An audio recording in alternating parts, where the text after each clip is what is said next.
Yeah.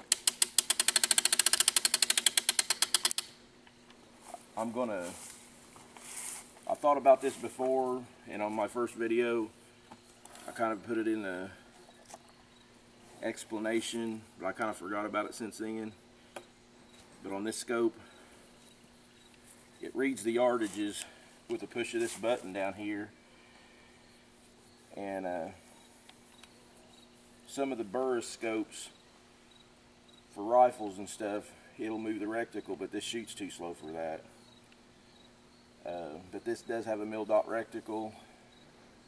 I think there's about 10 dots or 12, and I'm just going to use the top dot for closer yardages and get it all lined out, and then hopefully, you know, every 5 or 6 yards will be, you know, a different mil-dot.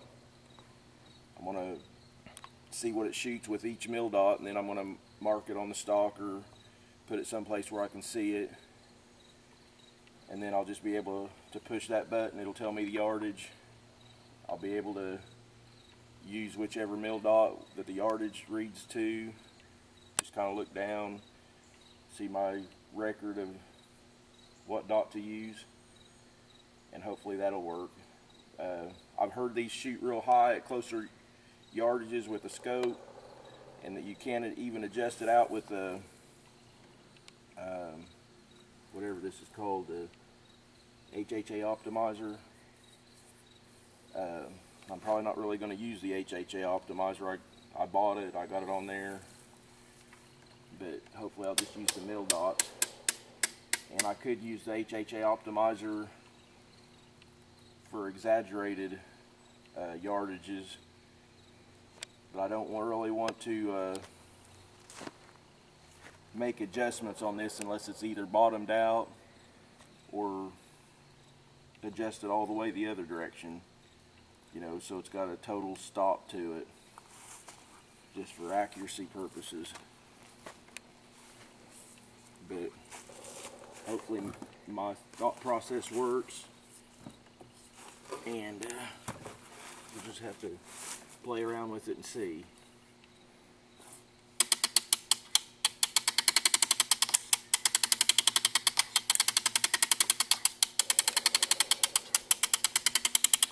Seems to shoot really super hard. Accuracy wise, I haven't really shot it enough, but it seems like it does pretty good. Seems like it's shooting in about the same spot every time.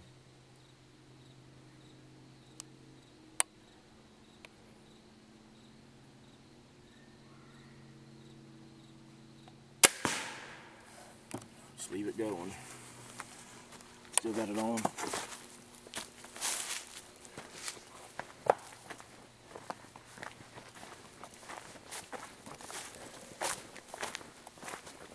That was using the very top mil-dot at 20 yards. Aiming dead on. It's bag target. It's a cheap $20 cover. It's called the rag bag. You just stuff it with old clothes. 20 bucks or so. Seems to be stopping it pretty good. Use any type of 3D target like the deer. Looking at my other videos, you'll see you won't hardly be able to get them out. It's the hardest shooting thing I've ever seen in my life as far as, you know, a crossbow goes. It shoots definitely freaking hard.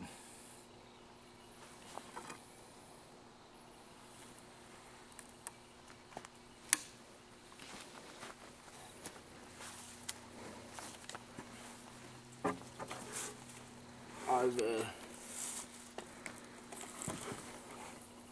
kind of researched this crossbow a lot right before I bought it.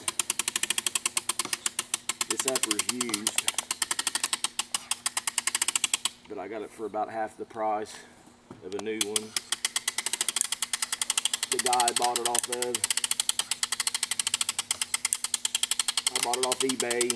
After I bought it, he said he noticed one of the limbs was cracked. He sent it back to PSC and they fixed it for free. And after that, I've been kind of leery about the limbs cracking because I really started researching it on like long range hunting and Crossbow Nation, and then there's a bunch of YouTube videos, and I guess they're just really super hard on limbs. I hope I don't have no problems because I'm sure it's not in warranty, but for the price I couldn't really pass it up. They legalized crossbow archery for this season in Indiana, and I wanted something really fast and accurate. It's really heavy, but I have this Steady Eddie monopod. You just brace it up against your belt and it seems to be, makes it steady. Like I said, I got this scope. Hopefully it'll be just point and shoot. Point, range it, and shoot it. Hopefully it'll be a deer killing machine. And I just out there to have fun.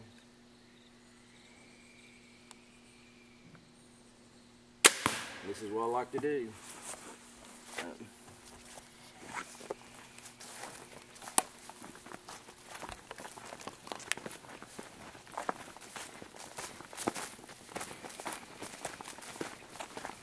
It's definitely accurate.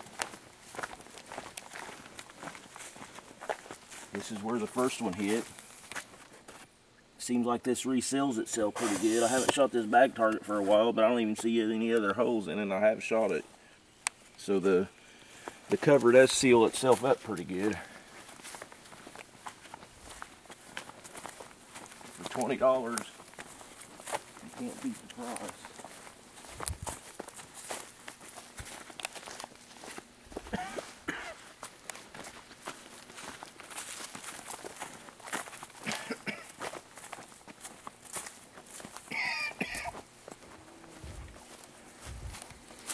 I forget exactly what this sling's called, but it's like a double sling. You can kind of use it like a backpack type version.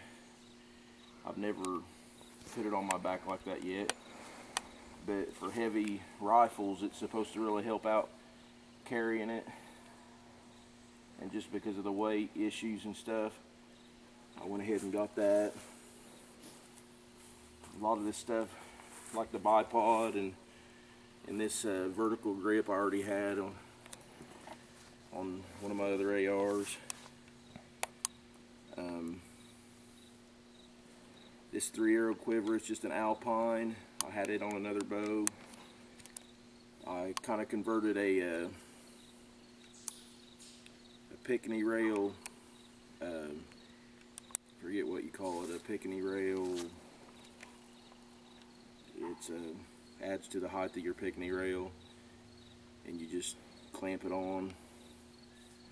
I just bought one of those real cheap off of eBay for about 10 bucks, and just kind of made it to where I could clamp that quiver onto that Pickney rail. It's only a 3-arrow quiver, but figured any bigger than that, and I'm going to really run into some issues with more weight and just the arrows being in the way, because they're like a 26.5-inch arrow, and it kind of sucks because these are supposedly the only thing you can shoot out of it, and almost everything on the internet, you know, if there's a way around something, if you research it enough, people always find a way around it. Well, these shoot so hard and so fast, and it's got such a long draw length, that these are the only arrows stiff enough to shoot out of this thing, and they are expensive. And that was one of the downfalls. I kind of almost went with a Strike Zone 380 by Bowtech, because you can shoot normal bolts out of it. But like I said, I got a good deal on this, and I went ahead and went with this tac15, and it does shoot good. It shoots good, it shoots hard. The bow tech I had a lot less weight, and the width at full draw was really narrow like this, but I was kind of worried about the length of this at first, and kind of started reading about the width of the bow part at full draw, and it's only like, I forget exactly, it's like 10, 12 inches. It's really narrow when it's drawed back. It's really a super long crossbow. I'm wanting to say like about 42, 43 inches long. But, you know, since the width of the crossbow part ain't that wide, you know, that's not a real big concern. It's just heavy.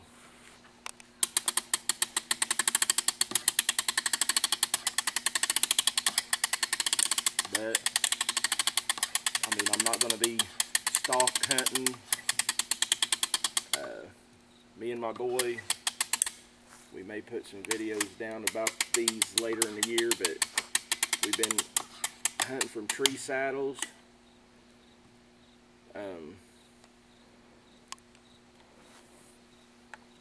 They are a different experience, and it seems to really be the way to go. And they're light and comfortable. So hopefully next year I'll be hunting out of a tree saddle with this in bow season.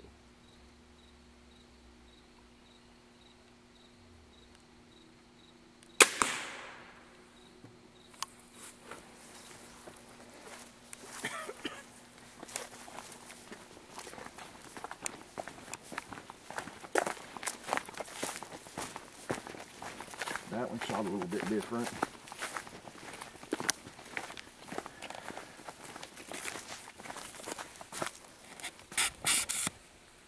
Maybe my aiming point changed a little bit. Still got it going. Yeah.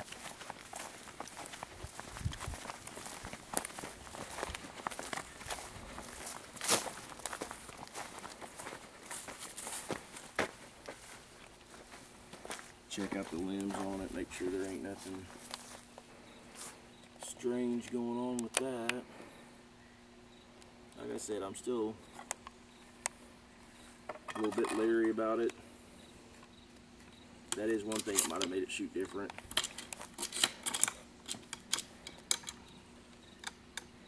On some of my research on some of these forums, it says if you crank it, there's a little notch in here. They say if you crank it past that notch, it'll shoot a little bit different. And I noticed it was in the notch, but I cranked it a little bit further than what I had been. It's kind of weird on these. Kind of just like a regular bow release. The release mechanism don't even really touch the string. It has a string loop like a released on a bow would. So your whole string weight at full draw is on that string loop. And I've researched this a little bit, and I guess the string loop ain't a regular, you know, for a regular bow.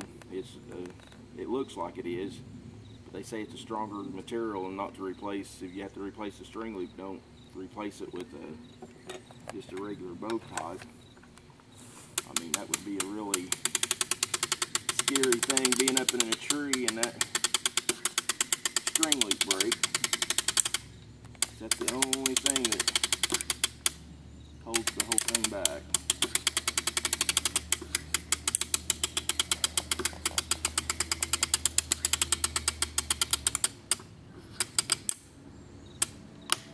There, it dropped into that groove this time. I didn't do anything different than I had been. See if it shoots the same this time. like I said, I haven't shot with this scope on here. I haven't shot a whole lot anyway with this. I had a different scope, pretty much, well, the one that everybody else is using. I forget exactly what it's called, but it's the one everybody else is pretty much well using on these.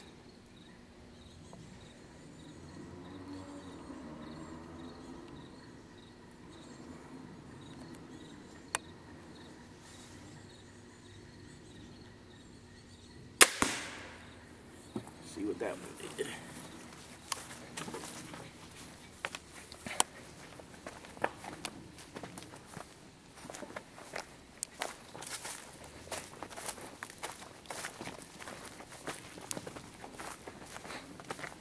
That must have been what it was, because this one shot like the other ones. So that's one thing I'm really going to have to pay attention to on that. I mean, these 3 shots are within probably an 1.5 inch group, and I mean, I can do better. It's just getting everything squared away and lined out and learning the crossbow. This one shot kind of low. Looks like my wife let the dog out. So we're gonna have to watch it now.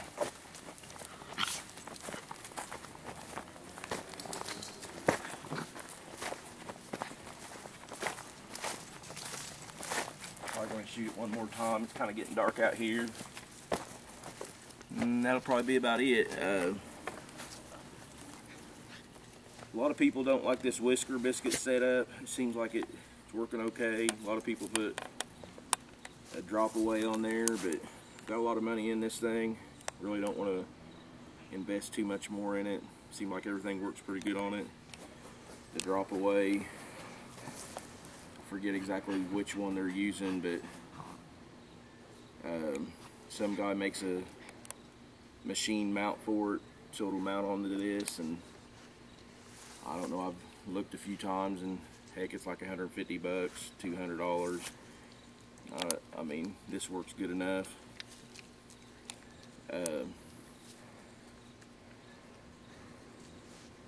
I probably will get another set of string and cables just to be on the safe side. These bumpers, I guess they wear out pretty fast, but if they're turnable, I'll just, when they start wearing, I'll turn them. I've seen them on eBay for about 20 bucks. I've put these string, or not string silencer, but these Sims on there, thinking maybe it'll take some of the vibration out. I mean, it's not really to silence it. I mean, that's what they're made for, but I'm thinking any vibration I can get out of these limbs, I just don't want them to crack.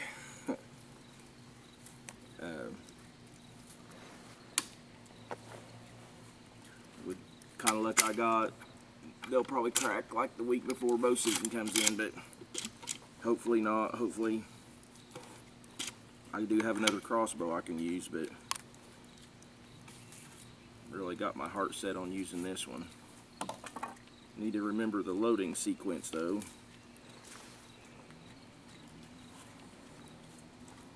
Put that on the string first. Crank it back just a little bit.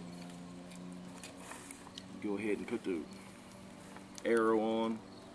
I mean, I don't think this is really set in stone, but get everything down perfect. You got less variables.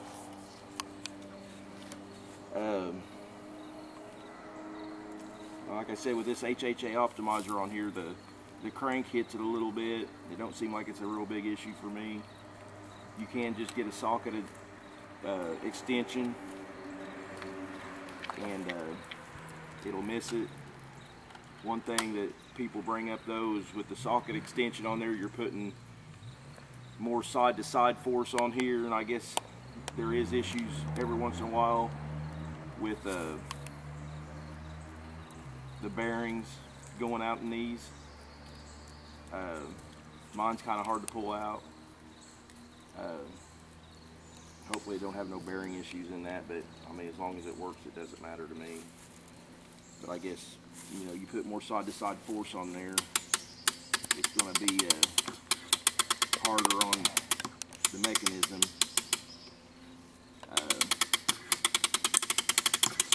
If you do buy the string and cable set, it does come with the new draw cable too.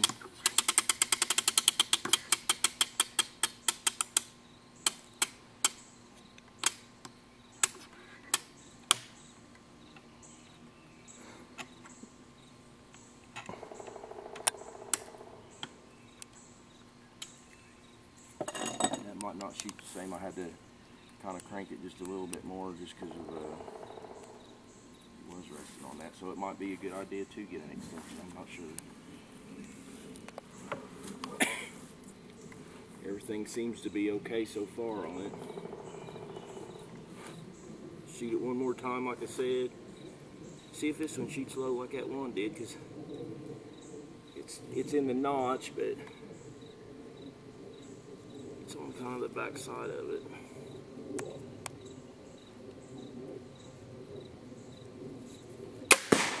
One other thing I noticed on this,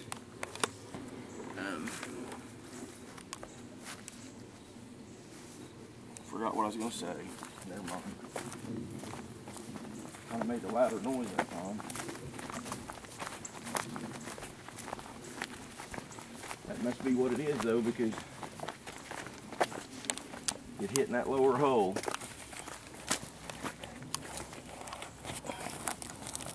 That's why it was so loud.